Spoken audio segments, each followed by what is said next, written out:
Estoy contento, hermanos, porque estamos avanzando en el estudio de esta serie de predicaciones que tienen como título Apocalipsis y los acontecimientos escatológicos. Y durante 23 semanas he venido predicando una serie de temas que yo espero que en cada uno de los que estamos presentes pues levanten el ánimo o despierten la curiosidad o incluso la conciencia de no solamente poder estudiar mejor la palabra de Dios, no solamente de estar más atentos, sino de entender que cada uno de nosotros, hermanos, tenemos que ser cristianos, que estamos comprometidos con la palabra de Dios, que estamos comprometidos con Cristo en virtud de lo que viene, hermanos, sobre este mundo. No sabemos el día ni la hora, no vamos aquí a preocupar ni a espantar a nadie, pero lo que tenemos que comprender es lo que estamos predicando, son acontecimientos que ciertamente van a ocurrir y que van a influenciar en mayor o menor medida en la vida de cada uno de nosotros. El título de la predicación de esta mañana, hermanos, el tema número 24 se llama Profecía para el pueblo y la ciudad de Jesucristo. Profecía para el pueblo y la ciudad de Jesucristo. Y vamos a leer el libro de Daniel. Daniel capítulo 9, versículos 1 al 26. Permítanme decirles, hermanos, que el capítulo 9 de Daniel debiera de estudiarse todo junto. Pero en virtud de que es una porción muy larga, muy larga, aun cuando vamos a ver casi la mayoría del capítulo, lo vamos a estudiar, hermanos, en dos predicaciones, porque si lo estudiáramos en uno solo, en lugar de llevarme, no sé, la hora 30 minutos que en promedio estoy tardando en cada conferencia, pues tendría que tardarme el doble, y no es posible estar aquí también, o quizás es posible estar demasiado tiempo, pero tampoco ya no sería productivo, hermanos, el abarcar la información, y tampoco quiero verla demasiado precipitada, ¿ok? Especialmente quiero recordarle a los alumnos del seminario que la próxima semana hay examen. Hoy es nuestro tercer tema, así que la siguiente la siguiente semana hay examen, hermanos. Daniel capítulo 9, versículo 1 dice la palabra de Dios así: en el año primero de Darío, hijo de Asuero, de la nación de los Medos, que vino a ser rey sobre el reino de los caldeos, en el año primero de su reinado, yo Daniel miré atentamente en los libros el número de los años de que habló Jehová al profeta Jeremías, que habían de cumplirse las desolaciones de Jerusalén. ¿En cuánto tiempo dice? En 70 años. Y volví mi rostro a Dios el Señor, buscándole en oración y ruego, en ayuno, silicio y ceniza, y oré a Jehová mi Dios e hice confesión diciendo: ahora, Señor, Dios grande, digno de ser temido, que guardas el pacto y la misericordia con los que te aman y guardan tus mandamientos.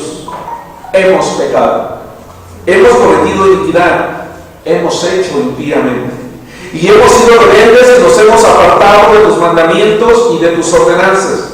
No hemos obedecido a tus siervos los profetas, que en tu nombre hablaron a nuestros reyes, a nuestros príncipes, a nuestros padres y a todo el pueblo de la tierra. Tuya es, Señor, la justicia, y nuestra la confusión de rostro. Como el día de hoy lleva todo hombre de Judá, los moradores de Jerusalén y todo Israel, los de cerca y los de lejos, en todas las tierras a donde los has echado a causa de su rebelión con que se rebelaron contra ti. Oh Jehová, nuestra es la confusión de rostro de nuestros reyes, de nuestros príncipes y de nuestros padres, porque contra ti pecamos. De Jehová nuestro Dios es el tener misericordia y el perdonar, aunque contra él nos hemos rebelado. Y no obedecimos a la voz de Jehová nuestro Dios para andar en sus leyes que él puso delante de nosotros por medio de sus siervos los profetas.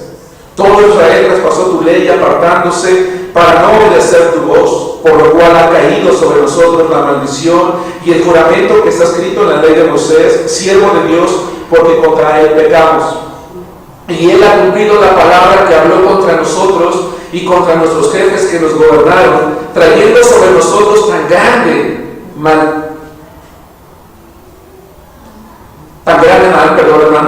mal, pues nunca fue hecho debajo del cielo nada semejante a lo que se ha hecho contra Jerusalén. Conforme está escrito en la ley de Moisés, todo este mal vino sobre nosotros y no hemos implorado el favor de Jehová nuestro Dios para convertirnos de nuestras maldades y entender tu verdad. Por tanto, Jehová heló sobre el mal y lo trajo sobre nosotros, porque justo es Jehová nuestro Dios en todas sus obras que ha hecho, porque no obedecimos a su voz. Ahora pues, Señor Dios nuestro, que sacaste tu pueblo de la tierra de Egipto con mano poderosa y que te hiciste renombre cual lo tiene hoy, hemos pecado, hemos hecho impíamente. Oh Señor, conforme a todos tus actos de justicia, apártese ahora tu ira y tu furor sobre tu ciudad Jerusalén, tu santo monte, porque a causa de nuestros pecados y por la maldad de nuestros padres, Jerusalén y tu pueblo son el oprobio de todos en derredor nuestro. Ahora pues, Dios nuestro, oye la oración de tu siervo y sus ruegos, y haz que tu rostro resplandezca sobre tu santuario asolado por amor del Señor. Inclina, oh Dios mío, tu oído y oye. Abre tus ojos y mira nuestras desolaciones y la ciudad sobre la cual es invocado tu nombre, porque no elevamos nuestros ruegos ante ti confiados en nuestras justicias, sino en tus muchas misericordias. Oh Señor, perdona, presta oído, Señor, y hazlo. No tardes por amor de ti mismo, Dios mío, porque tu nombre es invocado sobre tu ciudad y sobre tu pueblo. Aún estaba hablando y llorando y confesando mi pecado y el pecado de mi pueblo Israel, y derramaba mi ruego delante de Jehová mi Dios por el monte santo de mi Dios. Aún estaba hablando en oración cuando el varón Gabriel, a quien había visto en la visión al principio, volando con presteza, vino a mí como a la hora del sacrificio de la tarde, y me hizo entender y habló conmigo diciendo: Daniel, ahora he salido para darte sabiduría y entendimiento. Al principio de tus ruegos fue dada la orden, y yo he venido para enseñártela, porque tú eres muy amado. Entiende pues la orden y entiende la visión. 70 semanas están determinadas sobre tu pueblo y sobre tu santa ciudad, para terminar la prevaricación y poner fin al pecado y expiar la iniquidad, para traer la justicia perdurable y sellar la visión de la profecía y ungir al santo de los santos.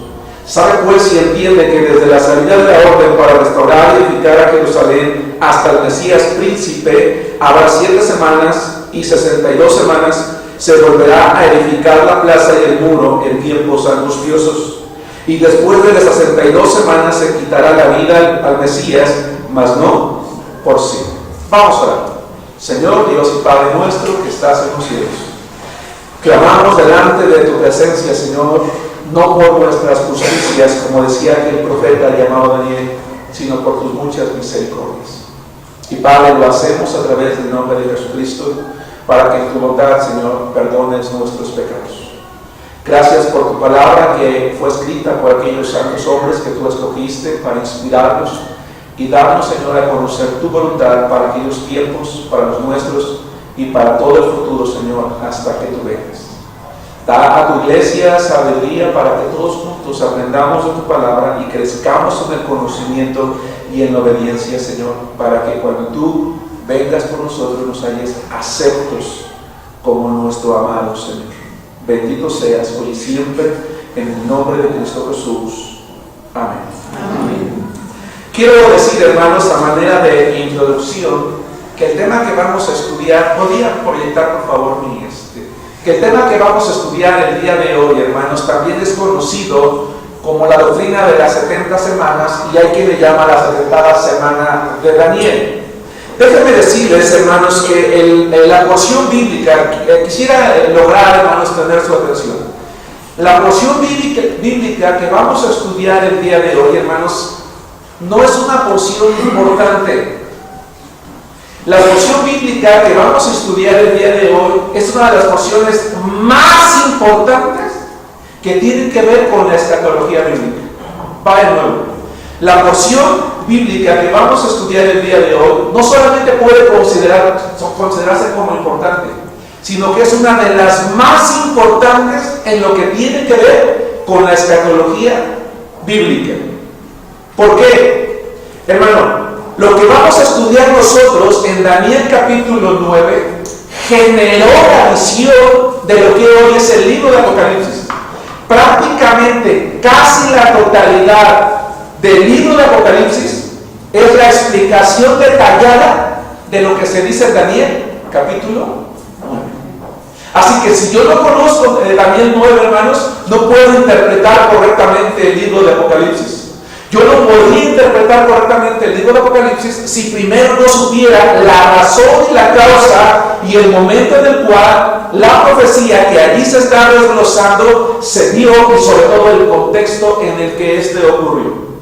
Insisto, el tema número 24 se llama la profecía para el pueblo y la ciudad de Jesucristo. Punto número 1, hermanos, quiero hablar acerca del contexto.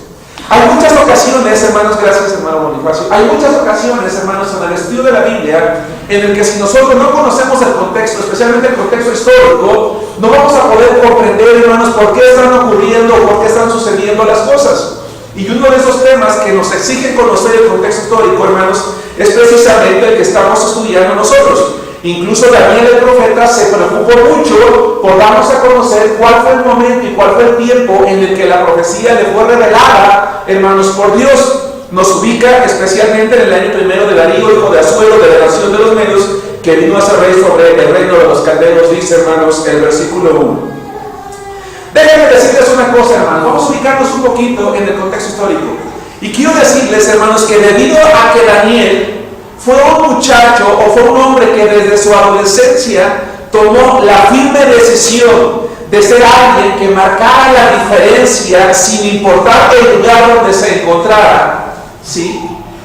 A pesar de que pasaron los años, a pesar de que él creció, a pesar de que envejeció, a pesar de que estaba fuera de su tierra, a pesar de que estaba lejos de su casa, a pesar de que fue despojado de su hogar, a pesar de que perdió prácticamente todas las comodidades que tenía, hermanos, porque él era no necesariamente un hijo de príncipe, pero sí se entiende que él pudo haber pertenecido a una familia acomodada, porque él fue llevado dentro de los primeros 3 ocasiones que Judá fue llevado al cautiverio, hermanos. Él fue un hombre que tomó la decisión de obedecer la ley de Moisés donde quiera que él estuviera. Y esto es algo muy importante. Aquí en la iglesia, hermanos, afortunadamente tenemos un buen número de adolescentes y de jóvenes, y algunos que ya no somos tanto. Sin embargo, hermanos, es importante que nosotros entendamos una cosa. La profecía que vamos a estudiar el día de hoy le fue dada a un anciano que desde la adolescencia había marcado la diferencia. Y sin importar las circunstancias que él viviera, él fue alguien que había tomado firmemente la decisión de mantenerse, hermanos, en el camino de Dios. Déjenme decirles, hermanos, que Israel, el pueblo de Dios, nació como una nación, como un pueblo unido. Si tú conoces un poquito la historia bíblica, yo no quise ponerlo aquí, pero cuando el rey David reinó aproximadamente por el año 1000, quizás antes de Cristo, la nación de Israel era una nación muy hermosa, una nación unida, una nación que vio a uno de los mejores reyes de la historia, que creció. Y sin embargo, hermanos, debido a que la nación de Israel tomó la decisión, a diferencia de algunos hombres, en este caso como Daniel, de apartarse de los caminos de Dios, con el tiempo, hermanos, empezaron a pagar las consecuencias. Y hay algo muy interesante, hermanos. Si tú y yo entendemos o conocemos que la nación como tal surge ahí por el 980, quizás antes de Cristo, y entendemos que a causa de la rebeldía y de la desobediencia de sus reyes y del propio pueblo, en el año 928 a.C. se divide en 2 partes, las 10 tribus, eran 12 tribus en total, 10 van a formar lo que se conoce como el norte y 2 van a formar lo que se conoce como el sur. Me hace entender algo importante. Muchas veces, hermanos, hay familias o hay hermanos en la iglesia que se acercan conmigo y me dicen: pastor, es que no vale la pena seguir a Cristo, porque yo veo a mi alrededor y hay hermanos que son rebeldes, que les va bien en su trabajo, que comen bien, que visten bien, que viven bien, que tienen ropa, que tienen bienes, que no pierden el trabajo, que no se enferman, y sin embargo ellos están muy bien, incluso sus familias están disfrutando de los bienes que ellos tienen. Y entonces yo mejor he tomado la decisión de seguir sus pasos y de seguir su camino. Hay jóvenes incluso que dicen, yo por eso mejor prefiero vivir primero, disfrutar primero, y ya después incluso comprometerme con Dios, porque la realidad es que no pasa nada. Bueno, quiero que sepas, hermano, que Dios, dice su palabra, es alguien misericordioso, y sin embargo, tarde o temprano, Él va a traer juicio, y las personas que nos apartamos de su voluntad, tarde o temprano, vamos a vivir las consecuencias. Y en este caso, Israel, que yo quiero traer a tu memoria, y si tú no lo sabes, lo vas a aprender ahorita, que más que una nación, era una familia. ¿Sí me explico? Israel, más que una nación, era una familia. Y esa familia, hermanos, con el paso del tiempo, a causa de esa rebelión o de esa rebeldía, hermanos, se dividió. Se divide en las tribus del norte, en las tribus del sur, y sin embargo, hermanos, a pesar de la situación de la división que se dio, y a pesar de que Dios se preocupó en mandarles profetas, en mandarles hombres que le predicaran la palabra de Dios, que les dijeran que el camino que ellos estaban tomando era un camino equivocado, que se estaban yendo tras los ídolos, que se estaban yendo tras la brujería, tras la adivinación, todo lo que tiene que ver con la rebelión, hermanos, no escucharon. Y entonces, a causa de eso, en el año 722, Dios permitió que el pueblo de Asiria se llevara cautivos, hermanos, a las 10 tribus del norte. Y en ese tiempo el Señor levantó profetas, estamos hablando de Oseas, estamos hablando de Amós, estamos hablando de otros profetas, mayores y menores, en los cuales Dios les dice a su pueblo del sur: miren, lo que yo hice con los del norte, lo voy a hacer también con ustedes, si ustedes no corrigen su camino. Pasaron muchos años, hermanos, las tribus del sur, Jerusalén, no entendieron, pensaron que Dios estaba jugando, y entonces en el año 586, finalmente de varias deportaciones anteriores, es llevado cautivo a Babilonia, hermanos, por el rey Nabucodonosor. ¿Okay? Sin embargo, dentro de esta cautividad existieron algunas deportaciones, es decir, el rey de Babilonia, Nabucodonosor, llegó a Jerusalén, la rodeó en varias ocasiones, logró tomar cautivos. En una de esas ocasiones, en el año 615 a.C., antes de la cautividad final, se llevó un primer grupo. Se sabe por la Biblia que en ese primer grupo se llevó a los principales del pueblo, es decir, a la gente, vamos a llamarle rica, y entre ellos, hermanos, se llevaron a Daniel.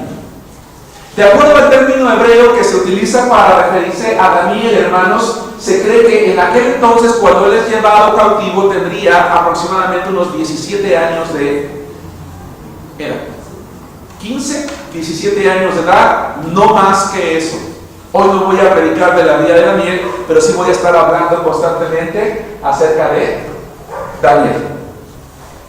Hermanos, Dios en algún momento se había comprometido con su pueblo en algo, en cuidarlos. Dios le había dicho al pueblo de Israel: yo estoy contigo, nadie te va a poder hacer frente. Y eso permitió que durante muchos años, hermanos, durante décadas, y hubo ocasiones en las que durante siglos, pero básicamente décadas, nadie pudiera, hermanos, conquistar o subyugar al pueblo de Dios. Venían ejércitos grandes, poderosos, numerosos, con mejores armas, y sin embargo no podían, hermanos, someter al pueblo de Israel. Por eso es que la pregunta en esta mañana, aunque ya lo referencié hace un momento, es: ¿por qué Dios terminó permitiendo que los enemigos de su pueblo los llevaran cautivos? ¿Por qué Dios permitió que los enemigos de su pueblo los llevaran cautivos? Y específicamente, hermanos, allá lo quiero detallar. Las 10 tribus del norte, hermanos, fueron dispersados por los asirios. Pero saben, hermanos, ellos nunca volvieron. Ellos permanecen en lo que hoy se conoce como la diáspora. Sin embargo, cuando el Señor levantó profetas para anunciar que las tribus del sur iban a ser llevadas cautivas, Él determinó una cosa: que ese cautiverio únicamente iba a durar 70 años. La pregunta entonces en esta mañana es: ¿por qué Dios terminó permitiendo que su pueblo fuese sometido Una parte por los asirios, la otra parte por los babilonios. ¿Y por qué determinó, hermanos, que la cautividad durara 70 años? ¿O por qué determinó que durara 70 años? ¿Por qué no 50? ¿Por qué no 20? ¿Por qué no 100? ¿Por qué no 150? Sucede que cuando nosotros leemos la Biblia, hermanos, hay ocasiones en que no nos detenemos en los detalles. Los detalles son importantes porque nos dan información respecto a las cosas.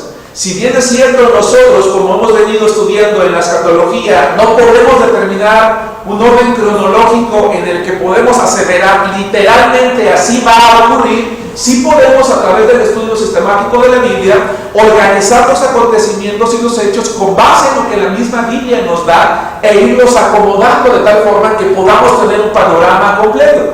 Pero no vamos a poder comprenderlo si no conocemos los detalles. La pregunta es, ¿por qué el cautiverio duró 70 años? ¿Y qué estaba el Señor queriendo enseñarles con esto? ¿Qué habían aprendido en la historia el mismo pueblo, ya sean las tribus del norte o las tribus del sur? ¿Y qué podemos o debemos también, hermanos, aprender nosotros? Quiero que vayan conmigo, por favor, al libro de Jeremías, capítulo 25, versículo 11, para aprender o recordar, si tú ya lo sabías en esta mañana, que la razón por la que el pueblo de Judá o las tribus del sur fueron llevadas cautivas es porque ellos no respetaron el año sabático de la tierra. Ellos no respetaron el año sabático. Dice Jeremías capítulo 25, versículo 11. Toda esta tierra, dice el profeta Jeremías, será puesta en ruinas y en espanto. Y servirán a estas naciones. ¿Sí están allí, hermanos? Porque escucho muchas páginas moverse. Toda esta tierra será puesta en ruinas y en espanto, y servirá a esas naciones al rey de Babilonia. ¿Qué dicen, hermanos? 70 años. Los judíos, hermanos, eran un pueblo que estaba familiarizado con ciertos periodos de tiempo, los cuales regulaban cosas importantes en su vida. Por ejemplo, ellos tenían, hermanos, un periodo de 7 días. En este periodo de 7 días, según Éxodo capítulo 20, versículo 8, 6 días trabajaban y el 6º día tenían que dedicarlo a qué, hermanos? A santificar el nombre de Dios. Hermanos, equivocadamente creemos que trabajaban 6 días y descansaban el 7º. En realidad no era un descanso, era un apartarse de las actividades seculares, escuela, trabajo, negocios, oficina, fábrica, para levantarse temprano e ir al lugar donde se santificaba el nombre de Dios. ¿Sí me explico, hermanos? Esa parte es importante, porque a veces los cristianos decimos, es que ¿por qué tengo que ir al templo si es mi día de descanso? Trabajo de lunes a sábado y todavía el domingo me tengo que levantar temprano si es mi día de descanso. ¿Sabes? El pueblo de Israel sabía que no era precisamente un día de descanso como tal. Era de descanso, sí, vamos a llamarle, de las actividades cotidianas para dedicarse a santificar el nombre de Dios. Es el periodo al que ellos, hermanos, estaban acostumbrados. Hay varios periodos, pero yo quiero mencionar 2. El segundo está en Levítico capítulo 25, hermanos, versículos 3 al 5. En este pasaje dice que había un periodo, hermanos, de 7 años. Escucha esto. Un periodo de 7 años en el que los primeros 6 años servían para sembrar la tierra. Y en el 7º año tenían que dejar que la tierra descansara. ¿Sí han leído eso, hermanos? Dice la palabra de Dios, tú durante 6 años vas a sembrar la tierra y el 7º año tienes que dejarla descansar. Y entonces el judío se preguntaba, bueno, Señor, si yo voy a descansar la tierra el 7º año, ¿qué voy a comer? ¿Qué va a comer mi familia? ¿Qué voy a hacer? Y entonces el Señor les dice, no te preocupes, porque el 6º año la tierra te va a dar tanto fruto que tú vas a tener suficiente para poder almacenarlo y para que tu familia pueda comer el 7º año y todavía el tiempo que falte, porque el 8º año ellos tenían que empezar a sembrar la tierra, y ustedes saben, hermanos, o aquellos hermanos que crecieron en el campo o en provincia, que pues la tierra no da simplemente por gusto, hay que sembrarla, y entonces se tenía que esperar un tiempo. Entonces, así, el pueblo sabía que así como ellos se apartaban de las actividades y descansaban, entonces sí puedo usar la palabra descanso, también la tierra, hermanos, tenía que descansar, y si había algún fruto, bueno, tenía otro fin que no es el propósito, hermanos, mencionarle ahorita. Sin embargo, hermanos, específicamente en este último periodo, el pueblo de Israel falló. No solamente fallaron, hermanos, en guardar el séptimo día y usarlo para santificar el nombre de Dios, sino que su avaricia, hermanos, les llevó a olvidarse de la orden divina. Y dijeron, ¿cómo vamos a dejar perder una cosecha? ¿Cómo vamos a perder la ganancia? No era nada más el comer, sino el vender el fruto de la tierra, que a ellos les permitía también una ganancia. Y durante 490 años, el pueblo de Israel no respetó este periodo de 7 días. Durante este periodo de 7 años fue el séptimo año, es decir, durante 490 años, la tierra debió de haber descansado 70 años. ¿Sí van conmigo? Y por cada año que la tierra no descansó, el Señor iba a llevarse cautivos a su pueblo a una tierra lejana. ¿Con qué propósito crees tú, hermano? ¿Qué hubiese pasado si el Señor trae la disciplina sobre el pueblo en el mismo pueblo? Respecto a lo que estamos hablando. Pues ellos seguían allí. ¿Qué tenían que hacer? Tenían que alejarlos, no tanto de su punto de confort, sino de aquella situación en la que ellos seguían pecando. Y me da la impresión de que muchas veces Dios hace eso con nosotros.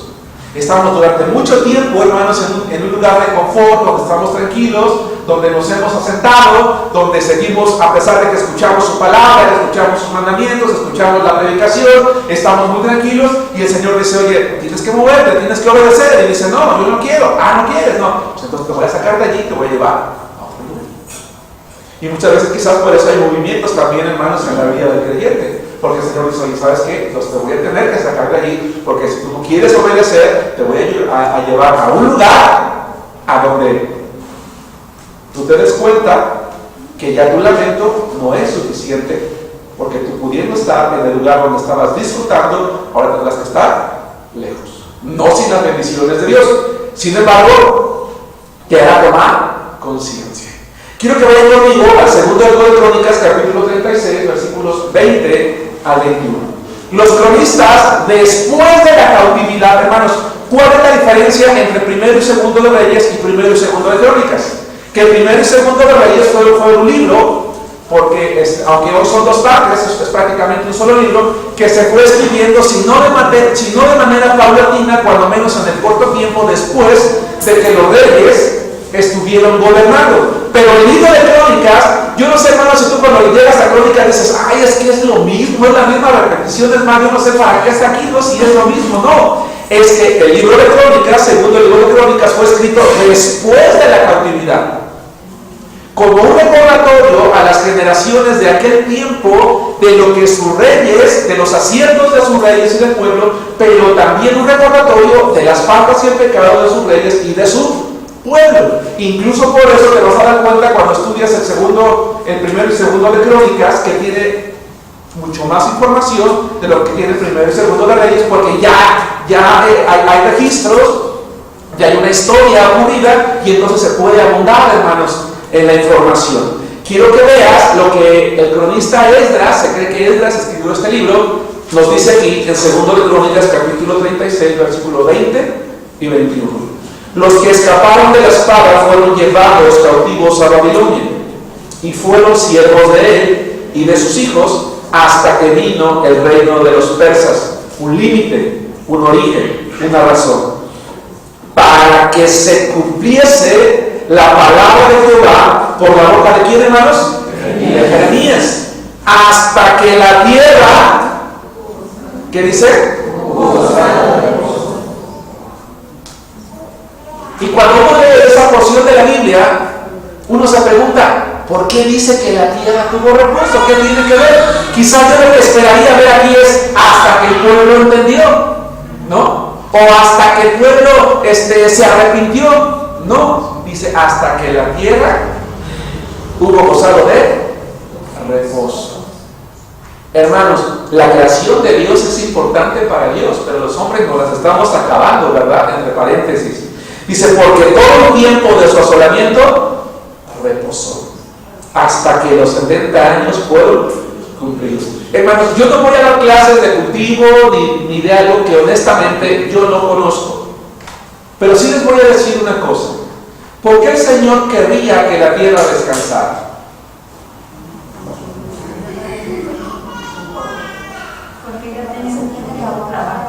Hermana Julia. Se tiene que abonar la tierra con la misma hierba, se va abonando, porque si se siembra cada año, el fruto no da igual, o sea, sí da, pero muy pobre. Exactamente. Eso es lo que está, ese era el problema, hermanos. Es que, Señor, ¿por qué nos robas un año? ¿Por qué no nos dejas un año? Yo quiero trabajar. Dice Dios, no, porque si tú estás siembra, la tierra ya no te da el mismo fruto. Hoy en día, hermanos, hay lugares en México donde ya tú vas y ves los maíces, ¿verdad? Están de este tamaño, y todos chupados, todos chiquitos, todos feos. Y uno dice, es que qué mal está la tierra, no, qué mal está el campo, no. Ya la explotaron tanto que no le han dado el descanso que la tierra necesita. Y a veces las personas, los cristianos, somos así: trabajo. Dice Dios, oye, no, espérate, la vida no te la di para que trabajes. Hermanos, el propósito de Dios al darnos la vida no fue para trabajar, aunque algunos vivimos para trabajar. No, hermanos, hay que trabajar para vivir, eso es distinto. No hay que vivir para trabajar, hay que trabajar para vivir. ¿Sí me explico? Y al trabajar para vivir, entonces yo entiendo una cosa, que yo necesito descansar también, y que ese descanso, más que físico, es espiritual. ¿Por qué dime si no, hermano, que hay ocasiones en que tú, dadas las cargas que tienes en tu vida, y quizás me estoy desviando un poquito, pero el tema me lo permite en unos par de minutos? ¿No te ha pasado, hermano, que hay ocasiones en que tienes 2, 3 días, estás aparentemente tranquilo, descansado, pero estás cansado, o sea, amaneces cansado, amaneces fatigado, amaneces con sueño? ¿Y sabes por qué? Porque tu alma está cargada, porque tienes problemas, porque tienes angustias, porque tienes necesidades, porque a lo mejor tu hogar no marcha bien, porque a lo mejor tienes problemas con tus hijos, a lo mejor tu jefe te maltrata y tienes tantos problemas en tu cabecita que tu mente no descansa, tu alma no tiene reposo, y eso se ve reflejado en el cuerpo, se vuelve somático. Lo vimos cuando estudiamos las emociones, y Dios dice, oye, Dios no está buscando tanto que no trabajes el día del que tú le dabas, sino que tú vengas y escuches la palabra de Dios, y al escuchar la palabra de Dios digas, wow, Señor, tú estás conmigo, tú eres mi Dios, mi Señor, el que me da fuerzas para la batalla, dice el salmista David, ¿no es cierto? Incluso hay un canto inspirado en el libro de Samuel que se convirtió en un salmo, si mal no recuerdo, el 18, no estoy muy seguro, lo digo con temor a equivocarme, si el 18, 38 no lo recuerdo, pero son las palabras que David da. Y entonces, hermanos, Dios dice, ustedes no cumplieron ese mandato.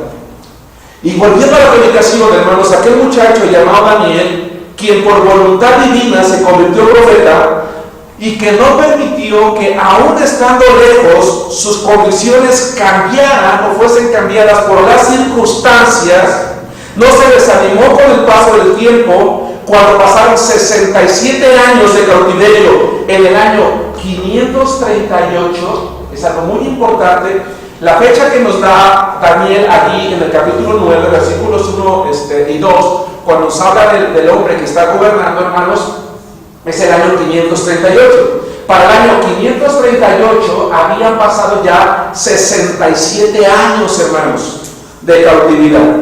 Y entonces, en aquel momento, este hombre llamado Daniel se pregunta: ¿qué va a pasar con mi pueblo?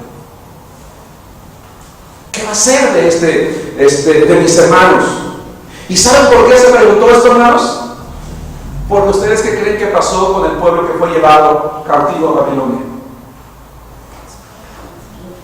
Cuando nosotros hablamos de cautividad babilónica, no tenemos que pensar que los tenían en las cuevas, ¿verdad? Trabajando con trabajos forzados y que los esclavizaron y que los maltrataron. No, simplemente fueron cautivos porque los sacaron de su tierra, se los llevaron a otra tierra, y aunque allá se convirtieron en súbditos y pagadores de impuestos, ellos eran libres. Ellos podían sembrar tierra, podían comprarse una casa, podían establecer un negocio y no había ningún problema. No sé si me explico. Ese fue el problema. El problema es que gran número de judíos, al llegar a la tierra de su cautividad, se asentaron, les fue bien, porque por la misericordia de Dios permitió, ¿verdad?, que fuesen tratados bien, y dijeron: pues aquí estamos bien. Se acostumbraron.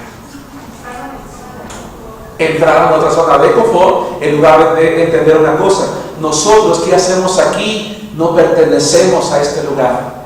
Y ese es el problema del creyente, hermanos, que Dios en su gracia muchas veces tiene que moverlo, que sacarlo para que se dé cuenta que del privilegio de perder las bendiciones de Dios, y a veces se va. Hay hermanos que se van de la iglesia, hermanos, y de repente nos encuentras y ya no hay carro nuevo, y ya se compró una casa, y ya se fue de vacaciones a creo que estaba en Cancún, ¿verdad? Ya se fue a Cancún, y ya se fue a Estados Unidos. Entonces, oye, qué padre. ¿Y cuándo vuelves a la iglesia? No, hermano, pues yo ahora estoy bien. En lugar de entender, es que me fui de las bendiciones de Dios, salí del lugar de su completa misericordia. Y aún cuando la está teniendo, y dice Romanos, es para que vuelva, dice: no, aquí estoy bien. Dios había dicho a través del profeta Jeremías: 70 años ustedes van a ser llevados cautivos, pero después de los 70 años yo los voy a hacer volver. Ellos tenían que volver, pero con el paso del tiempo ellos se olvidaron de la promesa. La cuestión económica les favoreció y dijeron: aquí estamos bien. Pero Daniel, hermanos, el corazón de Daniel siempre estuvo arraigado, siempre estuvo cimentado en la ley de Dios, y él no anhelaba otra cosa que no fuese ver el cumplimiento de las promesas de Dios. Y por eso es que él entendió una cosa, que tenía que hacer algo. Y llegamos al punto número 2, versículos 3 al 19. Hermanos, predicar de Daniel, no estoy predicando de Daniel, pero me llevaría mucho tiempo. Quiero tomar unos aspectos porque estamos estudiando escatología, la acción. Hermano, si yo te preguntara hoy cómo ves la iglesia, ¿qué me responderías? No me respondes. Pero si yo te preguntara cómo ves la iglesia, ¿qué me responderías? Probablemente algunos dirían: bien, hermano, la iglesia está bien, tenemos una iglesia bonita, no tenemos, gracias a Dios, no hemos pasado por una división, y creo que la iglesia está bien. Hay otros que dirían: pues yo la verdad la veo mal porque pues muy pocos trabajan, muy pocos se involucran, muy pocos sirven, muy pocos se comprometen, muy pocos hacen caso de lo que la palabra de Dios nos enseña. Y pues yo francamente veo incluso a muchos hermanos, diría alguien por allí, acomodados en el mundo. Les va bien, no se comprometen demasiado, tampoco les va tan mal, y dicen: pues me la puedo llevar así tranquilo. El pastor Luis en su clase dominical decía que alguien que le preguntó a alguien si oraba, y dice: pues sí, yo oro cuando voy de camino al trabajo, pero yo estoy bien, decía él. Y yo, cuando el pastor Luis decía eso, me vino a la mente que cuando uno no está haciendo la voluntad de Dios, lo que uno haga, uno piensa que está bien, ¿no? Pero yo estoy bien. No voy al templo, pero yo estoy bien, porque yo en mi casa leo la Biblia, y en mi casa oro, yo estoy bien. No, hermano, la Biblia dice que no ir al templo es pecado, ¿no? Yo no oro, pero yo estoy bien porque yo no le hago mal a nadie, yo me porto bien, yo estoy bien. Bueno, sí estoy haciendo algunas cosas malas, pero yo estoy bien. Y siempre nos estamos justificando, hermanos, con que nosotros estamos bien. Daniel vio a su pueblo e hizo algo que muchas veces necesitamos hacer algunos de nosotros. No digo que nadie hace porque sería un error decirlo, pero muchas veces lo que hacemos es juzgamos a la iglesia, criticamos a la iglesia. Es que la iglesia está mal, la iglesia no trabaja, la iglesia no se mueve, los hermanos no responden, los hermanos no cooperan, los hermanos no dicen, los hermanos no... Y nos gastamos, ¿verdad?, de estar diciendo todo lo que la iglesia no hace. Bueno, ¿tú qué estás haciendo? ¿Tú qué estás haciendo? Es que yo no puedo hacer nada porque nada más soy yo sola si fuera una mujer, o nada más soy yo solo si fuera un hombre. Ya sé qué voy a hacer, me voy a ir, me voy a buscar una iglesia mejor, una iglesia más bonita, porque yo necesito una iglesia donde trabaje, donde yo pueda desarrollar mis dones, donde yo pueda servir, porque esta iglesia está mal. ¿Qué hizo Daniel? Daniel ve a su pueblo, ve que está mal, y dice la palabra de Dios, y volví mi rostro. Este pasaje, hermanos, es extraordinario, el versículo que estamos leyendo. Dice la palabra de Dios, y volví mi rostro, ¿qué dice? A Dios el Señor. Hermanos, ¿quién era Daniel en este momento? Déjame decirte que aquel muchacho que fue llevado cautivo, para este tiempo tenía entre 82 y 84 años de edad. Jóvenes, por favor, escuchen, hermanos ancianos, escuchemos. Para este momento, Daniel era un hombre que tenía entre 82 y 84 años de edad. Para este momento, había llegado a ser el consejero de los más grandes gobernantes de su tiempo. Era un hombre tan sabio que hubo un momento, hermanos, en el que un rey lo pone como presidente con 3 gobernadores y 80 o 120 sátrapas, hermanos, bajo su cuidado. Era un hombre que vivía en el palacio, que comía buena comida, que vestía buena ropa, que tenía buenas comodidades, que lo tenía todo. Que no tenía por qué preocuparse por un pueblo, hermanos, que lo menos que quería era hacer la voluntad de Dios. Pero sabes, Daniel, la posición que tenía no se le subió a la cabeza, no se le olvidó quién era él. Él era un hombre de Dios, y a pesar de que él ya era un anciano, él sintió la carga por su pueblo, le preocupó la frialdad de sus hermanos, le preocupó la dureza que había inundado su corazón. Le preocupó cuán lejos parecían estar de buscar a Dios, de obedecer su palabra, hermanos. Le preocupó darse cuenta que su pueblo, hermanos, había moldeado a las costumbres, a los negocios de la nación en la que ellos habían sido llevados cautivos, y él tomó una decisión de no quedarse sentado, de no quedarse parado, de no pasarse la vida juzgando. Hay ocasiones, hermanos, en que hay reuniones por ahí. A lo mejor tú estás en algún ministerio y solamente nos la pasamos hablando, es que la iglesia no trabaja, es que la iglesia no hace esto, es que el hermano no hace el otro, y siempre estás hablando, hermano. Y no te das cuenta que lo único que haces cuando tú dices eso es contaminar a quien no lo había pensado. Le llenas el corazón de lo que tú piensas, de lo que tú sientes, y si él no lo había visto de esa manera, o ella no lo había visto de esa manera, lo va a empezar a sentir y a pensar. ¿Sí me explico? Y entonces Daniel lo que hace, él se pone a Dios en oración.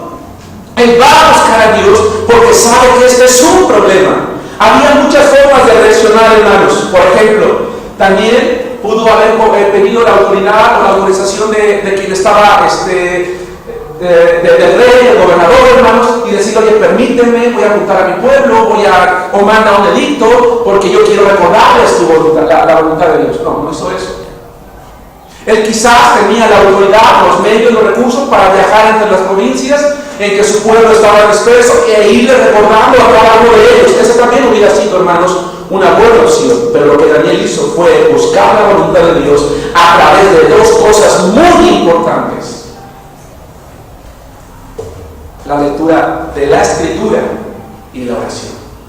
Porque dice la palabra de Dios, busqué en los rollos e investigué en cuánto tiempo se iban a cumplir las desolaciones de mi pueblo. Hermano, si tú no eres un hombre y una mujer que lee la Biblia, si tú y yo somos cristianos que no leemos la Biblia, vamos a ser fracasados. Vamos a fracasar en la vida. Vamos a tomar malas decisiones como esposos, como esposas, o como cónyuges, como padres, como hijos, como empleados, como lo que tú quieras. Tarde o temprano vamos a pagar las consecuencias.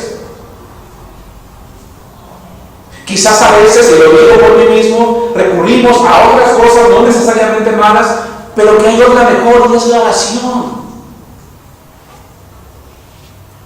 ¿Sabes qué hizo Daniel, hermano? Derramó su corazón. El pastor Luis nos está dando una serie de clases respecto a la oración, hermanos, y a mí me quedó muy claro lo que nos dijo desde la primera ocasión. Orar es derramar el Espíritu delante de Dios. Orar no es levantarte a las 5 de la mañana, Señor, bendice mi camino porque voy de salida en el nombre de Cristo Jesús, amén. No, orar es derramar el Espíritu. Y derramar el Espíritu es tener en tu mente, tener en tu corazón, en tu alma, en tu espíritu, la seguridad y la confianza de que cuando tú cierras tus ojos no empiezas a hablar como un tonto, como un loco, que aunque tú puedes escuchar tu voz, ¿verdad?, que retumban las paredes, o simplemente en tu mente hay alguien que te está escuchando y confías en Él porque Él es Dios. Él es Dios. Y que vale la pena y que no es una pérdida de tiempo y que aun cuando lo que tú tienes que hacer, estás muy apretado de tiempo, tienes muchos problemas, tienes muchas necesidades económicas, tienes muchos planes en tu vida, tú no vas a poder hacer nada si tú primero no vas con Dios en oración y ves lo que dice su palabra para tu vida. Y tú pudieras decirme, hermano Germán, ¿estamos hablando de escatología? Sí. Pero para entender el mensaje de Dios tenemos que entender por qué se dio esa profecía escatológica. Hoy vamos a entender que la profecía, una de las profecías más importantes, escucha esto, hermano, una de las profecías más importantes que tienen que ver con la escatología fue el resultado de la vida y la oración de un hombre. Qué impresionante, hermanos. Qué impresionante. Él va delante de Dios, derrama su corazón delante de Dios y yo me imagino a Daniel, no sé si postrado, no sé si parado, y va, Señor, yo quiero orar a ti en esta mañana porque mi pueblo son bien rebeldes estos hermanos, Señor, quebrantan sus corazones, ¿verdad? Pecadores que se rebelan contra ti, que no entienden, Señor, sácalos de allí, ¿no? Daniel va delante de Dios y dice, Señor, hemos pecado. Hemos fallado, no hemos oído, no hemos hecho. Y yo te puedo decir una cosa, hermano. La Biblia dice que Daniel era un hombre extraordinariamente santo delante de Dios. Pero cuando se trató de orar, él dijo, no hemos hecho. Porque él entendió una cosa, que él estaba orando más que por una nación, por su familia. ¿Sí van conmigo? Y eso es la iglesia para ti y para mí. Todos los que estamos aquí, hermanos, debiéramos de tener momentos en los que derramamos nuestro espíritu delante de Dios y decimos, si sabemos que un hermano no ha pecado, que alguien ya hizo una cosa, hizo otra, y delante de Dios, Señor, perdónanos, mira, hemos pecado contra ti, hemos fallado. Y no como aquel rico, ¿verdad?, que está con el publicano. Señor, yo no soy como este publicano, yo no soy como tal hermano, yo no soy como el otro, yo no soy como aquel. No, Señor, perdónanos, porque la iglesia, hermanos, es el cuerpo de Cristo. Y el cuerpo de Cristo es unidad, es uno solo. Y Él oró a favor de su pueblo. Si bien es cierto, se incluyó y reconoció que la razón de, hermanos, es el pecado, Él en realidad oró a favor de su pueblo, porque Él no deseaba que los años fuesen transcurriendo y que no pasara nada, hermano. Yo te animo a que tú derrames tu corazón por la iglesia para que hagamos lo que tenemos que hacer. Al orar, hermanos, Daniel no recurrió al reproche ni hacia su pueblo, ni mucho menos a Dios. Porque hay ocasiones en que también la agarramos, hermanos, en contra de Dios. Daniel pudo haber dicho: Señor, han pasado 67 años, yo he vivido como un auténtico cristiano, utilizando el término de hoy, y tú no me has devuelto a casa. ¿Sabes? Hoy yo te puedo hacer una pregunta, hermano. ¿Por qué Dios permitió que Daniel, en el cuadro anterior que estábamos, hermanos, proyectando, por qué Dios permitió que Daniel, un muchacho pequeño, hermanos, que estaba en la adolescencia, que tiene, pensando en la estabilidad, que está creciendo, su cuerpo se está desarrollando, alejado de su casa, de sus padres, de sus hermanos, uno diría: ese que malo, Dios, ¿por qué un muchacho? ¿Por qué no un hombre más maduro? ¿Sabes por qué? Porque Dios conocía el corazón de este muchacho, que a pesar de su juventud él amaba a Dios y sabía que aun cuando él lo llevara lejos, su fe es lo que lo iba a mantener de pie. Hermanos, yo soy padre y aquí está uno de mis hijos. Y yo sé lo que es yo sé, hermanos, que la paternidad es muy importante en el desarrollo del ser humano. Eso no lo voy a echar en tierra porque es una realidad. Pero sabes una cosa, algunos crecimos sin padre. Y no por eso tenemos que terminar como los peores. Porque si tenemos a Cristo, tenemos un Padre que es Dios.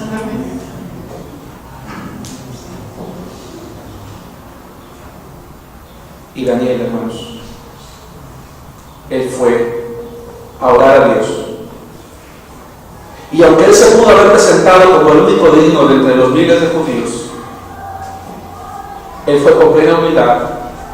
Y al orar delante de Dios se reconoció 4 cosas. Dice el versículo 4, hermanos, Daniel capítulo 9.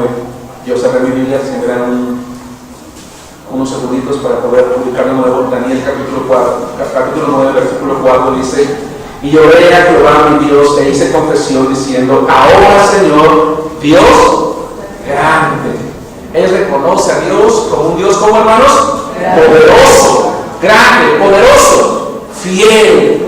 Porque vean lo que dice el versículo, dice: Dios grande, digno de ser temido, que guardas el pacto. Es decir, que cumples lo que prometes y eres misericordioso, eres fiel.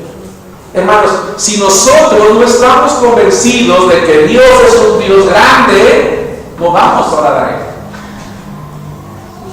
Si no estamos convencidos de que Dios es poderoso y es un Dios fiel, hermanos, no vamos a confiar y nunca, Pastor Luis, vamos a tener un tiempo devocional como el que hablaba de la serenita. Pero Daniel sabía que era un Dios grande y fiel. Oró a Dios y lo reconoció como aquel que nos ve como una unidad. Por eso, hermanos, en 9 ocasiones usó la palabra hemos, en la que él se está involucrando en sí mismo, versículos 5, 6, 13 y 15. 3. Lo veo como el causante del cautiverio a causa del pecado del pueblo. Dice: Señor, si estamos aquí, no es porque el rey Nabucodonosor llegó, creció, era muy fuerte, su ejército muy poderoso, no. Estamos aquí porque tú determinaste que estuviésemos aquí y lo haces porque tú eres justo. Dice: tuya es la gloria, tuyo es el poder, nuestra la confusión de rostro. Porque puedes decir: ¿por qué estamos aquí? ¿Y por qué Dios nos mandó el cautiverio? ¿Y por qué? ¿Por qué? ¿Y por qué? Pero dice Daniel: porque pecamos. 4. Lo reconoce como Dios misericordioso, pero también como Dios restaurador de aquel que se arrepiente y pide perdón. ¿Por qué Daniel va y pide perdón por su pueblo e intercede por su pueblo? Porque él sabía, él conocía la Escritura y sabía que cuando un hombre se arrepiente de corazón, Dios lo perdona. Qué maravilloso es Dios, hermanos, al saber que sin importar nuestra vida, la vida que nosotros llevemos, incluso siendo creyentes, y estamos conscientes de que nos hemos apartado de Dios, y vamos con Dios en oración, hermanos, se nos va a restaurar y nos va a perdonar. Punto número 3. Quiero hablar acerca de la respuesta. ¿Qué hizo Dios ante la oración tan impresionante de este hombre, hermanos, llamado Daniel? Dice la palabra de Dios algo, hermanos, que a mí me deja de verdad muy impresionado, muy impresionado. Y déjame decirles que es impresionante Es impresionante lo que la oración de un solo hombre puede hacer por una iglesia. Es impresionante lo que tu oración, jovencito, podría hacer por tu familia. Es impresionante, hermano, lo que tu oración podría hacer por tu hogar. Pero no la oración de 2 minutos, la del lunes, el viernes y el jueves, la de esta semana y la de la siguiente. No, la oración en la que se derrama el Espíritu. Esa oración de todos los días. Porque Daniel era un hombre que 3 veces al día abría el balcón, las puertas, sus ventanas, ¿sí?, dirigiéndose a Jerusalén, y él oraba. Es más, te voy a decir una cosa, hermano. ¿Sabes cuándo ocurrió la respuesta de Dios, hermano? Si tú leíste la palabra de Dios conmigo, dice el versículo 21, como a la hora del sacrificio de la tarde. Y a veces uno decía, yo iba a hacer como 9 detalles, y uno dice, bueno, ¿y a mí qué me importa que fuera la hora como del sacrificio de la tarde? Bueno, déjame decirte que como a las 3 de la tarde, escucha esto, hermano, como a las 3 de la tarde, si Daniel hubiese estado en Jerusalén, él tendría que estar ofreciendo un sacrificio. Pero como él no estaba en Jerusalén y no podía ofrecer un sacrificio, él ofrecía un sacrificio a Dios. ¿Cuál? La oración. Lejos de su tierra, el sacrificio que Daniel ofrecía a su Dios 3 veces al día, todos los días, durante 84 años de vida, o desde que él haya tenido conciencia del temor de Dios, que muy probablemente fueron los 4 años, porque los primeros 4 años los varones eran educados por la madre, y de los 4 a los 12 por el padre, y de los 12 en adelante por los rabinos, pero ya no tuvo tiempo de eso, hermanos. Él oraba a Dios.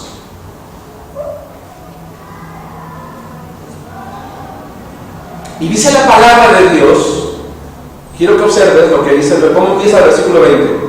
Aún estaba hablando y orando. Ve cómo empieza el versículo 21.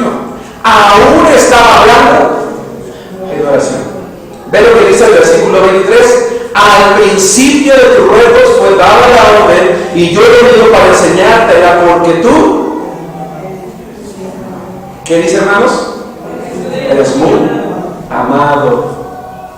Hermanos, Daniel apenas estaba empezando a orar cuando Dios desde el cielo determinó: Gabriel, ve con Daniel y dale la respuesta de su oración. ¿Sí me escucharon, hermanos? Daniel apenas estaba empezando a orar cuando Dios desde el cielo ya había determinado mandarle la respuesta. Y uno diría: a ver, espérate, ¿y por qué no se esperó a que terminara? ¿Cómo sabía que él iba a pedir? Porque dice la palabra de Dios que Dios conoce nuestras palabras incluso antes que salgan de nuestra boca.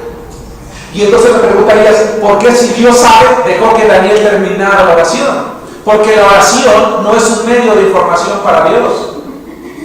La oración es un medio de fortalecer nuestro espíritu delante de Dios.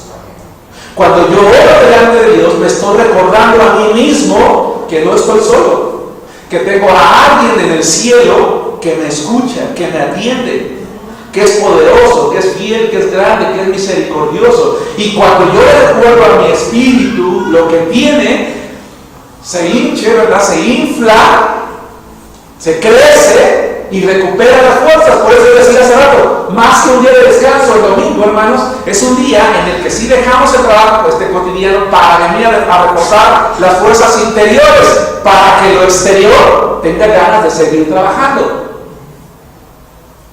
Por eso es que hay ocasiones en las que, como pastor, cuando oro al final, digo: Señor, hemos venido a tu casa, hemos recuperado las fuerzas, nos volvemos al mundo y va de nuevo. Y entonces mañana te levantas a las 4 de la mañana, a las 5 de la mañana, a las 7 de la mañana, y da trabajo, ir a la escuela, atender a la familia, porque ya tu espíritu está animado con la palabra de Dios. Hermanos, dice la Biblia que cuando el ángel llega con Gabriel, le dice: yo vengo a darte la respuesta, porque desde que tú empezaste a orar, Dios determinó ya que yo te traje la respuesta, y la razón es porque tú eres muy amado. Qué impresionante, hermanos. Que Dios levante a Danieles y Danieles.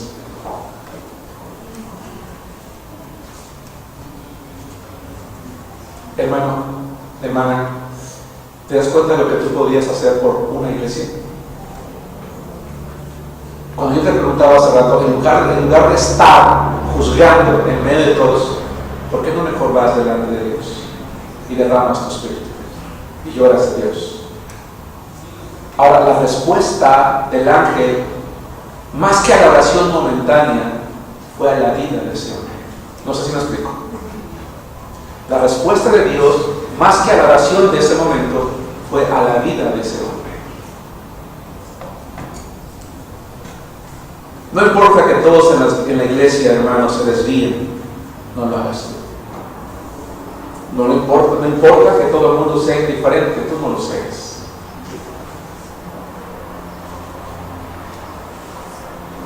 No importa que nadie quiera, contigo que quieres, la iglesia puede salvarse. La iglesia.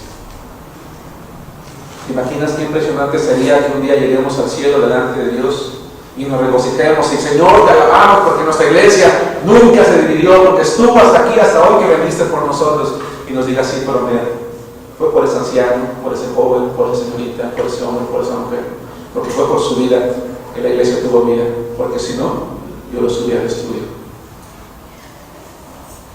Y entonces tú tendrás una corona en el cielo impresionante.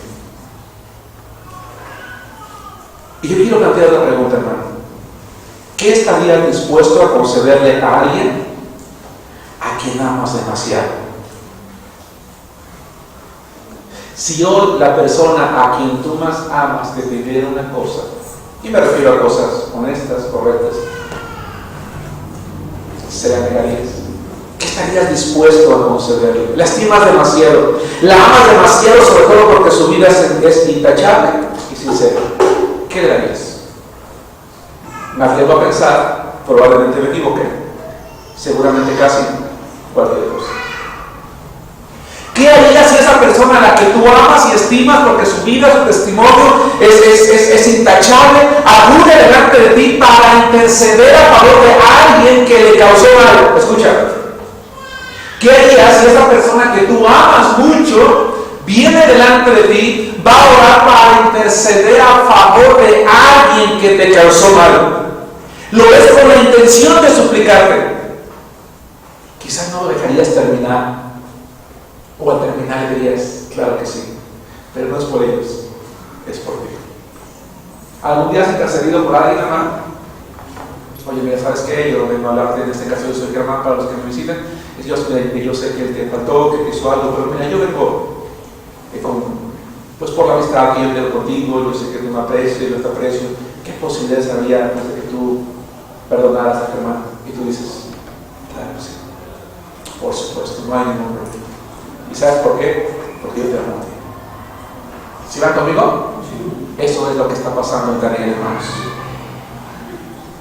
Le diríamos que sí, que en virtud de lo que representa para nosotros, no solamente podemos perdonar, sino que podemos ayudarlos si lo necesitan. ¿Sí se dan cuenta? Que no solamente seríamos capaces de perdonarlo, sino incluso de ayudarlo si necesita de nosotros. Esto es lo que Jehová, hermanos, hizo con Daniel. Aquel anciano profeta solamente quería saber una cosa: Señor, ¿hasta cuándo van a durar las desolaciones? ¿Hasta cuándo tu pueblo va a estar aquí?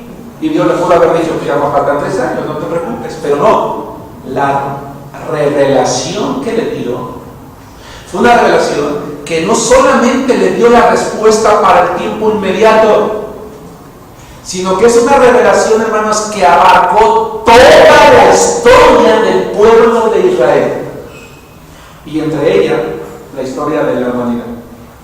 La revelación que este hombre recibió, hermanos, a causa de su oración, a causa de la fe que él tenía, fue tan grande y tan impresionante que pocos hombres en la Biblia, hermanos, recibieron una respuesta de Dios de esta forma, a causa de la forma en la que él vivió y de la que él oró, hermanos, delante de Dios. Le dijo cuál sería el futuro de su nación hasta el fin de los tiempos. El Señor, hermano, no esperó a que Daniel terminara su oración. Incluso dice la palabra de Dios, como ya lo mencioné, cuando apenas empezaba a clamar, Dios le envió un ángel y le dio una de las más grandes profecías escatológicas que quiero resumir, hermanos, en esta mañana. Esta revelación que Dios le dio incluye 2 grandes cosas que están ubicadas entre los versículos 25 y 27. Incluye dos grandes cosas. La primera, en primer lugar, le habló de un periodo determinado de tiempo que comprende 70 semanas de años. Le dio una revelación que implica, hermanos, un periodo determinado de tiempo que comprende 70 semanas de años que se cumplirán en tres etapas. Una etapa de 7 años o 49 años, una etapa de 62 años, 434 años, y vamos a ver que entre estas 69 semanas, evidentemente falta una, hay lo que yo llamo un periodo parentético, es decir, hay un paréntesis de tiempo. Dios le va, y eso lo vamos a ver en la siguiente ocasión, le va a decir a Daniel que durante un periodo que implica 490 años, algo va a pasar con su pueblo. Pero vamos a ver también en Daniel capítulo 9 que el Señor le dice a Daniel que él no espere que los sucesos que le está revelando se sucedan completamente uno tras otro hasta llegar hasta el fin, sino que le va a decir que después de las 69 primeras semanas tiene que esperar un suceso que vamos a ver más adelante, que ocurra algo en el mundo para que entonces la última semana dé inicio. Ahora bien, ¿por qué decimos o por qué utilizo la frase de 70 semanas de años? Si normalmente una semana tiene 7 días, ¿no es cierto? Bueno, déjenme decirles, hermanos, que no solamente porque la preocupación de Daniel no es cuántos días faltaban, sino cuántos años, sino también porque el pueblo de Israel estaba familiarizado a ciertos periodos o a ciertos símbolos que vamos a ver, hermanos, en esta mañana. Vamos a ver específicamente 3 razones. Primero que nada, quiero decirles, no recuerdo si lo puse sí, aquí está. Primero que nada, hermanos, porque la palabra semanas, la palabra hebrea semanas, proviene de una palabra hebrea que está aquí, shabuim, que es el plural de shabua, que significa un conjunto o periodo de 7, ¿ok? Que pueden ser 7 días, pueden ser 7 años. ¿Cómo poder saber si shabuim implica un periodo de días o un periodo de años? El contexto nos los tiene que decir.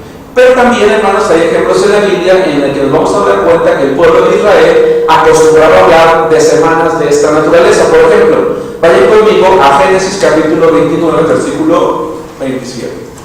Recuerden ustedes que por eso utilicé 5 predicaciones introductorias para comprender que hay términos que a lo mejor nosotros no vamos a entender con facilidad, pero que el pueblo, para el pueblo no le eran desconocidos porque estaban acostumbrados a tener situaciones ya parecidas para ellos, pero nosotros no, así que vamos a verlo en esta mañana.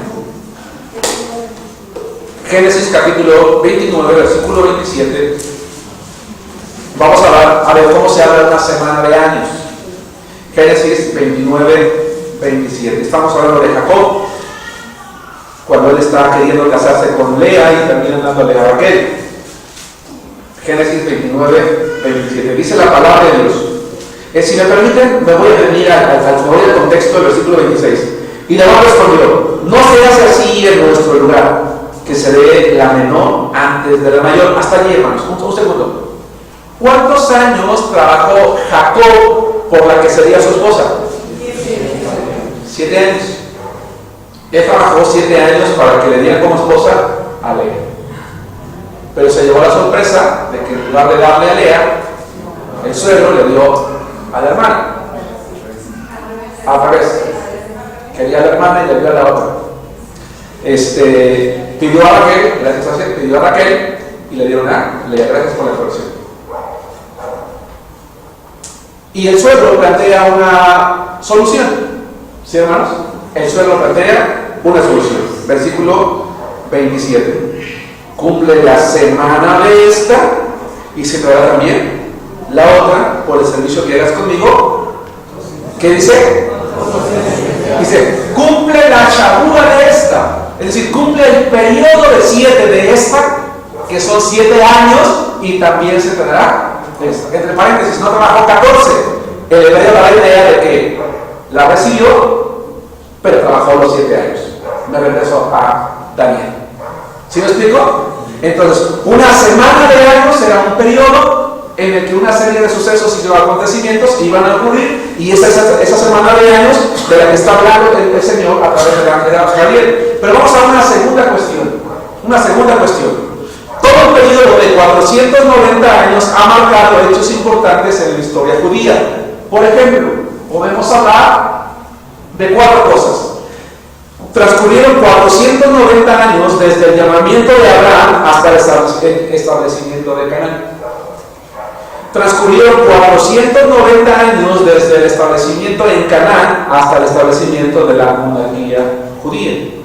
Transcurrieron 490 años desde el establecimiento de la monarquía hasta su caída. De tal manera que lo que el Señor le está revelando a Daniel, ¿qué es, hermanos?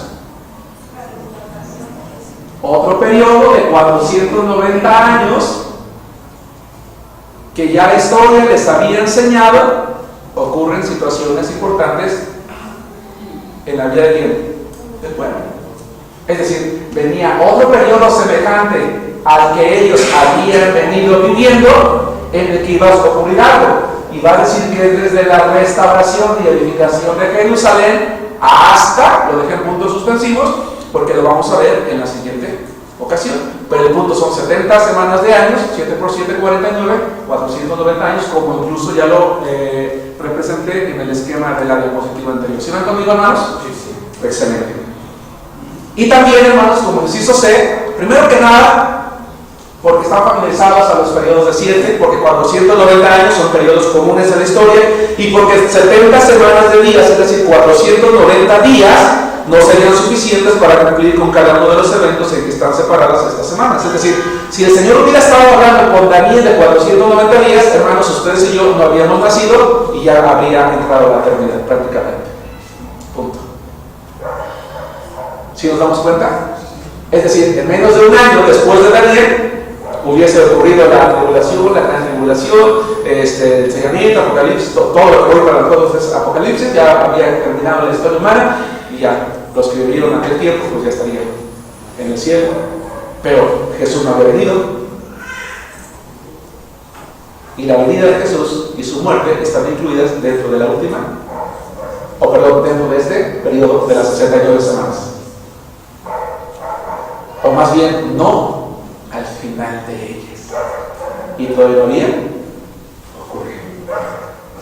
En segundo lugar, la segunda cosa importante, hermano, que el Señor le está revelando a Daniel es una serie de anuncios y profecías que fueron comunicadas por Daniel y que vamos a analizar ahora. El ángel le dice que las 70 semanas empezarían a contarse desde, según el versículo 26, la salida de la orden para restaurar y edificar a Jerusalén. A veces pensamos que a Dios no le interesa el tiempo, que simplemente dice, va a ocurrir esto, ¿cuándo? Tú espéralo.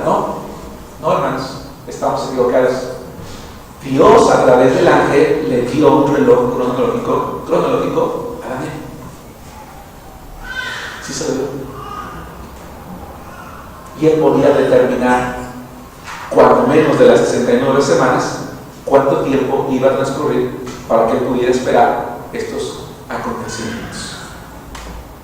Pues por eso es que la pregunta es, ¿cuándo sucedió esto? Es decir, ¿cuándo ocurrió esta orden? Cuando buscamos la salida de la orden en la historia de un monarca persa, que son los que conquistaron Babilonia, hermanos, hallamos que hay 4 edictos en la Biblia que tenemos que conocer para poder determinar cuál de estos y por qué. Primero que nada, el primer decreto fue el decreto de Ciro, cuya fecha se ubica entre 539 y 536 a.C. Pero ese decreto se limita únicamente a la edificación del templo. Si tú lees Segundo de Crónicas 36, 22 y 23, o lees Esdras capítulo 1, te vas a dar cuenta que Esdras recibe esta autorización y por eso puede viajar a Jerusalén para reconstruir el templo, pero no la ciudad. 2.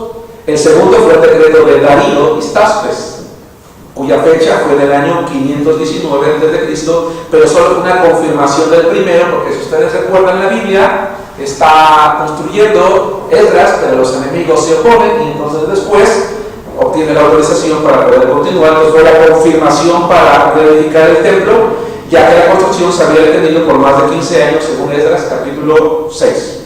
El tercer decreto fue el primer decreto de Artajerjes I, apodado Longímeno, el de la mano larga, el año séptimo de su reinado, en el 459 o 457 a.C., que se refiere a la terminación del templo y de sus utensilios, según Esdras capítulo 7, y que restauró la ley y las ceremonias. Y después, el cuarto decreto fue el segundo decreto de Artajerjes I, el año 20 de su reinado, entre 445 y 444 a.C., y que es el que marca el inicio del periodo revelado a Daniel, y que se nos describe en Nehemías capítulo 1 y capítulo 2. Este rey del que estamos hablando aquí, hermanos, Artajerjes I, es el que le permitió a Nehemías ir a Jerusalén a restaurar cuando lo vio triste. ¿Se acuerdan de la historia? Si no, léanlo por favor en su Biblia. Ok, entonces, la primera cosa que vemos es que esos sucesos y acontecimientos se esperaban a partir de cierto momento, el decreto, es decir, a partir de que se restaura, hermanos. Nosotros en este momento nos acabamos de enterar entonces de una cosa, que Nehemías pudo ir a restaurar la ciudad de Jerusalén porque Dios ya le había revelado a Daniel que así sería. No le dijo quién iba a ir al mando. Nehemías tomó la decisión de ir al mando. Un paréntesis rápido, hermano. Dios ha determinado bendiciones también para nosotros, para su iglesia. Ha determinado cosas maravillosas para nosotros, y lo sé porque Dios, ¿verdad?, a través de la iglesia quiere lograr grandes cosas y Él las ha determinado. Quizás no ha determinado a la persona, aunque sabe quién va a ser. Él sabía quién iba a ser Nehemías. ¿No te gustaría ser tú? ¿Sí me explico? Porque quizás a veces te has preguntado, ¿yo qué hago en esta iglesia?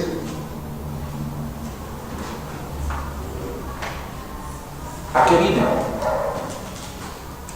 Y pasamos la vida allí, nada más ocupando quizás a veces un lugar, lo cual está bien, pero nada más. ¿Sabes? Dios ha determinado cosas que tú y yo, a través de la oración, podemos comprender. A través de su palabra podemos saber, para llegar a ser los instrumentos que Él va a usar para lograr esas cosas. Y quiero que sepas una cosa: en la época de Nehemías a nadie le importó, a nadie le importaba la ciudad, solo a él, otro Daniel. Y cuando Nehemías se entera de cómo está su ciudad, llora delante de Dios, y llora y ayuna durante 3 meses. No como durante 3 meses, sino que durante 3 meses dedicó periodos prolongados a la oración. Entonces, ¿de dónde sacamos que es que la iglesia no hace, no da, no dice, no esto? No, lo tienes que hacer tú, lo tengo que hacer yo. Para que sucedan grandes cosas en la iglesia, tienes que empezar por ti. Tengo que empezar por ti. Hermanos, va a decir en segundo lugar que las primeras 69 semanas, un periodo de 483 años, según la duración normal de 30 días que en la época bíblica solía contarse así, terminaría con la llegada del Mesías, príncipe Jesucristo. Daniel supo que el Mesías vendría y lo anunció. ¿Por qué la semana 70 no se podía cumplir? Porque la semana 70, como vamos a ver en la próxima clase, anunciaba la restauración. Y para que hubiese restauración tenía que haber un restaurador, Jesucristo.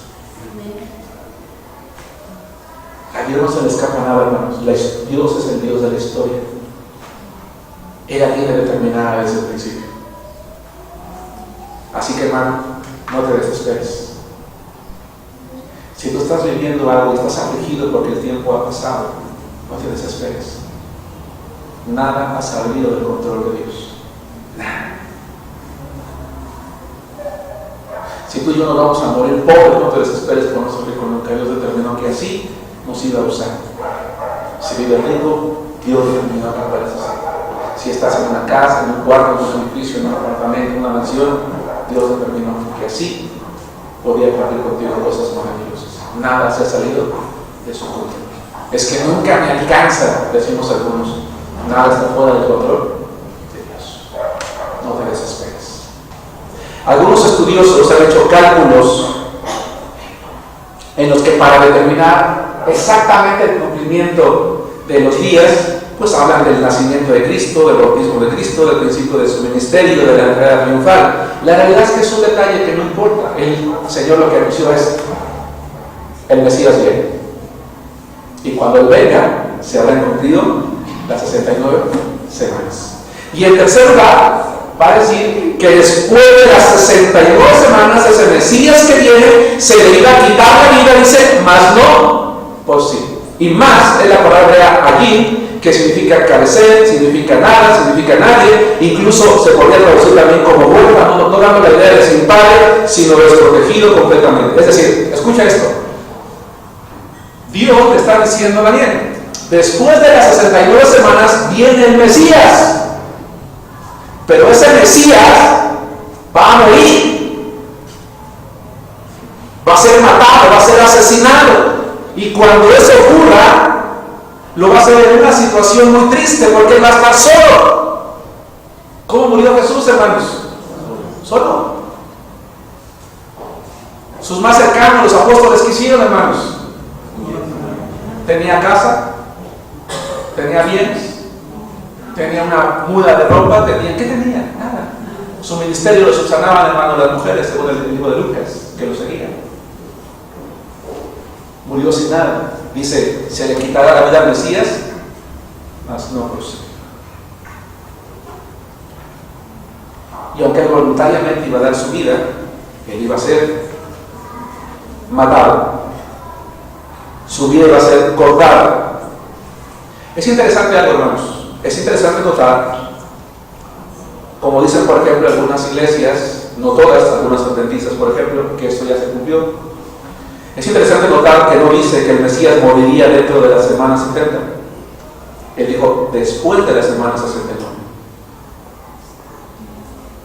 Y después nos va a anunciar la semana 70. Es decir, implícitamente tenemos que entender una cosa. Hay un periodo, hay un paréntesis entre la llegada y muerte del Mesías, del Señor Jesucristo, y el inicio de la semana 70. Y este paréntesis, hermanos, ¿cuánto tiempo lleva? 2000 años.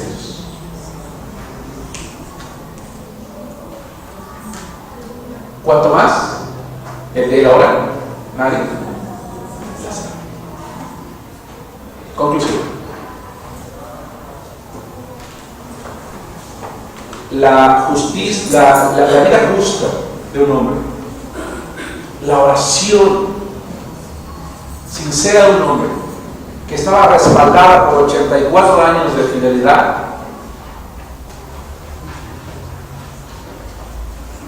no solamente hicieron que Dios lo amara, lo tuviera como alguien especial, sino que Dios determinó que ese era el hombre adecuado, propicio, para recibir una de las revelaciones más importantes dentro de la historia humana, dentro del estudio del arte. Es que, hermano, hay aquí quien quisiera ser como su artista favorito, como un hombre famoso, como un artista, como un cantante, no lo sé. Hermano, si quieres ser como alguien, sé como Daniel. Un hombre, una mujer amada por Dios, a quien Dios no se limitaría para darle las más grandes revelaciones en el sentido de conocimiento de la Biblia y de su voluntad. Puedes darles todo. ¿Alguna pregunta, hermanos?